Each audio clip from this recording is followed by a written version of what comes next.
আমাদের তো অনেক নেতৃবৃন্দ আছে, এখানে জামাতের নেতৃবৃন্দ হিসেবে ছবিগুলো দেওয়া হয় না, মূলত সেখানে ক্যাপশন ছিল বিচারিক হত্যাকাণ্ড। অর্থাৎ এই ফ্যাসিস্ট হাসিনার আমলে আদালতে যে অবিচার হয়েছে আমরা মূলত সেখানে তুলে ধরেছি। এবং এখানে শুধুমাত্র বিচারিক হত্যাকাণ্ড না, হাসিনার গত 15 বছরের যত ধরনের অপকর্ম ছিল, দুঃশাসনের যতগুলো বিষয়গুলো ছিল, সেটাকে আমরা প্রতীক হিসেবে সেখানে উপস্থাপন করেছি।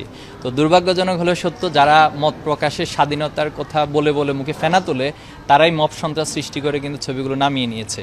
এবং আমরা সেখানে সর্বোচ্চ ধৈর্যের পরিচয় দিয়েছি, যাতে করে কোনো বিশৃঙ্খলা পরিবেশ তৈরি না হয়। যেহেতু আলহামদুলিল্লাহ 5ই আগস্টের পরে সহাবস্থান এবং ক্যাম্পাসগুলিতে সবার তার নিজের আদর্শ চর্চার একটা যথেষ্ট সুযোগ তৈরি হয়েছে। এই জন্য আমরা সর্বোচ্চ ধৈর্যের পরিচয় দিয়ে সেটাকে মেনে নিয়েছি। এবং পরবর্তী আপনি দেখেছেন যে সেখানে আমরা মূলত বিচারিক হত্যাকাণ্ডের যে একাডেমিক ডকুমেন্টসগুলো রয়েছে সেটা প্রতিস্থাপন করেছি।